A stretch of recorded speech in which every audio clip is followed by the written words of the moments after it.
Welcome to RS cooking. RS কুকিংয়ে সবাইকে স্বাগত জানিয়ে আর একটা রেসিপি নিয়ে চলে এলাম তোমাদের কাছে। আজকে কসুরি চিকেন তোমাদের দেখাবো। আমি এখানে কিমা করে নিয়ে এসেছি, এখানে হাফ কিলো, আর তার সঙ্গে পেঁয়াজ কুচিয়ে রেখেছি, মশলা আর রসুন আর আদা। মশলাটা আমি এখানে গ্রাইন্ডারে পেস্ট করে নেব, তার সঙ্গে কাঁচা লঙ্কা দিয়েছি। এবারে আমি গ্রাইন্ডারে দিয়ে দিলাম, একটু নুন দিয়ে দিলাম আর অল্প জল দিয়ে দিলাম, দিয়ে একটু টমেটো দিয়ে দিলাম, সব একসঙ্গে পেস্ট করে নেব। দেখো সব দিয়ে দিচ্ছি। এবার পেস্ট করে নিয়েছি, সুন্দর একটা পেস্ট হয়ে গেছে। আমি চিকেনটাকে ভালো করে ধুয়ে একটা স্ট্রেনারে রেখে দিয়েছিলাম। এখন আমি মিক্সিতে নিয়ে নিচ্ছি চিকেনগুলো, সেটাও বেটে নেব। অল্প একটু জল দিয়ে দিলাম তার মধ্যে। পেস্টটা হয়ে গেছে, মসৃণ একটা পেস্ট হয়ে গেছে। এবার পেস্টটা আমি একটা বাটিতে ঢেলে নেব, ঢেলে নিচ্ছি সব নিয়ে। এবারে মশলা দিয়ে, এর মধ্যে মশলা দিয়ে দেবো, সে বাটা মশলা অর্ধেকটা দিয়ে দেব।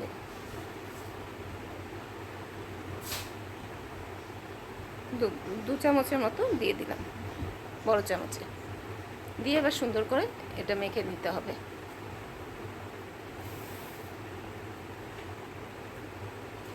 যত মাখা সুন্দর মাখা হবে তত ভালো হবে। আর মিশিয়ে দিতে হবে ভালো করে মাংসের সঙ্গে। আর একটু হলুদ দিয়ে দিলাম আর নুন দিয়ে দেব, নুন দিয়ে দিলাম। ভালো করে এটা মাখাবো। দেখো মাখিয়ে রাখলাম। এটা আমি 15 মিনিটের জন্য রেখে দিয়েছিলাম। তোমরা পারলে আধ ঘন্টা, সময় থাকলে আধ ঘন্টাও রেখে দিতে পারো। এবার একটা কড়াতে জল দিয়ে দিলাম। চিকেন বলগুলো আমি সব বল বল করে রেখে দেবো, সেটাকে জলটা ফুটলে আমি তার মধ্যে সেদ্ধ করে নেব। কেননা মুরগি মাংস অনেক সময় কি করে, খেতে চায় না অনেকে, আমার বাড়িতেই খেতে চায় না। এই দেখো বলগুলো করে নিচ্ছি, সব বলগুলো করে আমি আসছি। এবার জলটা খুব ভালো ফুটে গেছে, ওই জন্য সাদা হয়ে গেছে দেখো চারপাশে। এবার বলগুলো সব দিয়ে দেবো এর মধ্যে, দিয়ে ভালো করে একটু নাড়িয়ে দিলাম। খুব সহজ পদ্ধতি, একটু রেডি করতে সময় লাগে কিন্তু খুব তাড়াতাড়ি হয়ে যায় আর খেতেও খুব ভালো লাগে। তোমরা এইভাবে বাড়িতে করবে। আমি এর আগেও আমি করে আমি রেসিপি দেখিয়েছি, আমার চ্যানেলে আছে, তোমরা দেখে নিতে পারো। দেখো বলগুলো সব তুলে নিলাম, খুব বেশি সেদ্ধ করার দরকার নেই, তাহলে শক্ত হয়ে যাবে। আবার বাকিগুলো আমি দিয়ে দিচ্ছি। আর মাংস সেদ্ধ করার যে জলটা আমি তুলে রেখেছি, সব সেদ্ধ হয়ে গেছে আমার। এবার কড়াতে তেল দিয়ে দিলাম। একটা থালাতে আমি একটু কসুরি মেথি আর আমার একটু জিরে গুঁড়ো আর গরম মশলা গুঁড়ো মশলার মধ্যে কী কী লাগছে, আর আদা রসুন পেঁয়াজ বাটাটা লাগছে, লঙ্কার গুঁড়ো, এই দিয়ে আমি বাকি মশলাটা আমি তোমাদের দেখিয়ে দিলাম। এবার আমি তেলের মধ্যে আমার গুঁড়ো মশলাটা, আমার ঘরে তৈরি করা, সেটাকে আমি দিয়ে দিলাম। এবার আমি বলগুলো ছেড়ে দেব, বলগুলো একটু ভেজে নেব। এর মধ্যে কোনো আলু দেব না।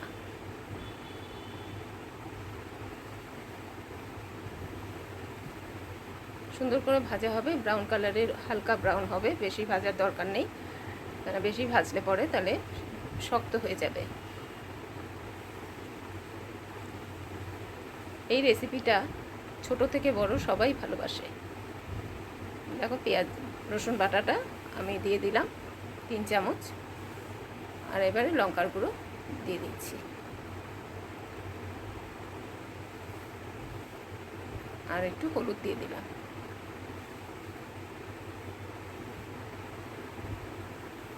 এবার ভালো করে কষাতে হবে। অল্প একটু জল দিয়ে দেবো এর মধ্যে,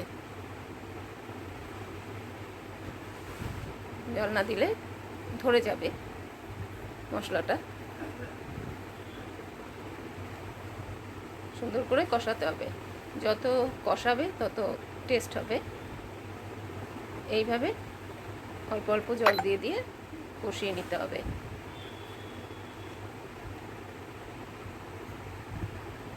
এবার একটু নুন দিয়ে দিলাম,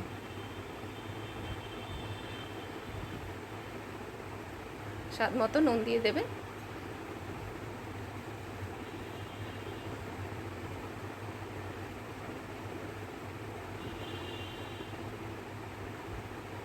কালারটা দেখো সুন্দর হয়েছে আর তেলটা বেরিয়ে আসছে।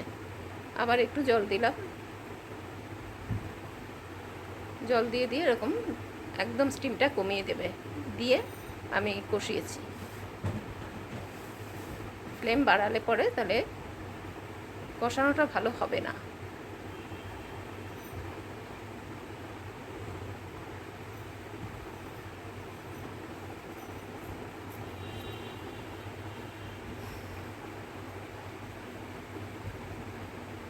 এবারে আমি প্রায় কষানো দেখো অনেকটা হয়ে এসছে। এবার আমি জিরের গুঁড়োটা দিয়ে দিলাম।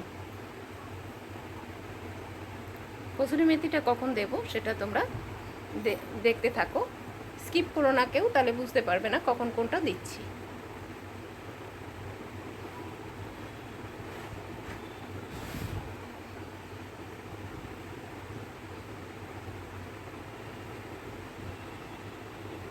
চিকেন সব মানে এখন বাচ্চাদেরও দাঁতে ঢুকে যায়, অনেক অসুবিধা হয়, বড়রাও খেতে পারে না।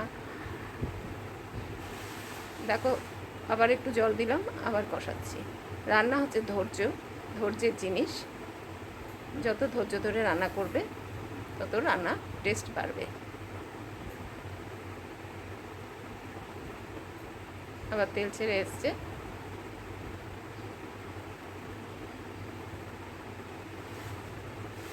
এই রেসিপিটা ভাত, রুটি সব কিছুর সঙ্গে ভালো লাগে। পরোটা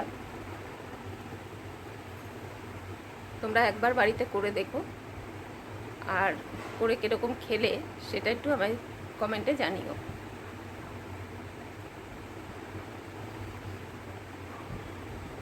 এবার আমি ফোটানো জল দিয়ে দিলাম। কষানোর কালারটা পুরো চেঞ্জ হয়ে গেছে, তাই জলটা দিয়ে দিলাম। জলটা দিয়ে ঢাকা দিয়ে দিলাম। দেখো আমার রেসিপিটা অর্ধেক হয়েছে। এইবারে দেখো আমি কড়াতে তেল দিয়ে আবার পেঁয়াজটা, কুচনো পেঁয়াজটা এবার ভেজে দিচ্ছি। এবারে কি করব সেই জন্য বলছি তোমাদের স্কিপ করো না, কেউ স্কিপ করলে বুঝতে পারবে না। পেঁয়াজটা একটু ব্রাউন কালার ভেজে, আমি হালকা ভাজবে কিন্তু, আর এর মধ্যে কসুরি মেথিটা দিয়ে দেবে। কসুরি মেথিটা দিয়ে সুন্দর করে একটু ভাজা ভাজা করতে হবে। কসুরি মেথির একটা সুন্দর গন্ধ, আর পেঁয়াজ আর কসুরি মেথির একসঙ্গে মিশ্রণের যে গন্ধটা সেটা বেরোবে, অদ্ভুত একটা সুন্দর গন্ধ বেরোবে। আর দুটো ভাজা হয়ে গেলে পরে তারপরে আমি যে মাংসের ঝোলটা করে রেখেছি সেটা আমি কিমা কারিটা দিয়ে দেব। এই তরকাটা করে এর মধ্যে মাংসটা দিয়ে দেব।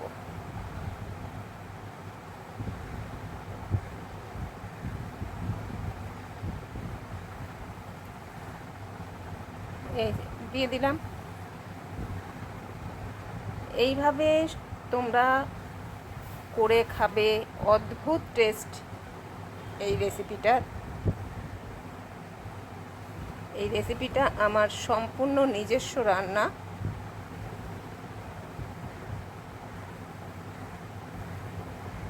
অদ্ভুত টেস্ট হয়। এবারে বেশি ফুটবে না,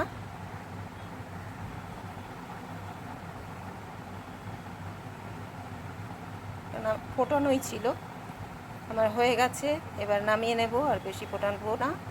দেখো নামিয়ে নিয়েছি, কত সুন্দর হয়েছে দেখো, অদ্ভুত টেস্ট হয়।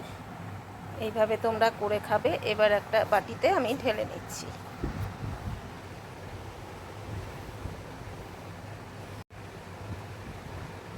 এবার ঢেলে নিচ্ছি। যাদের এই রেসিপিটা দেখে ভালো লাগবে তাহলে আমার সঙ্গে যুক্ত হয়ে যেও, সাবস্ক্রাইব করে আমার পাশে থেকো, আর বেল আইকনটা প্রেস করে রেখো। যারা নতুন আছো তারা নিত্য নতুন রেসিপি আমি যখনই দেব বা ভিডিও দেব তখন তোমাদের কাছে আগেই পৌঁছে যাবে। আর যারা পুরনো বন্ধু আছো, যাদের যদি তোমাদের ভালো লাগে রেসিপিটা তাহলে একটা কমেন্ট করো আর লাইক শেয়ার করে দিও। এটাই আমার অনুরোধ। সবাই ভালো থেকো, সুস্থ থেকো, সাবধানে থেকো। রেসিপিটা এখানেই আমি শেষ করলাম। টাটা। পরবর্তী রেসিপির জন্য ওয়েট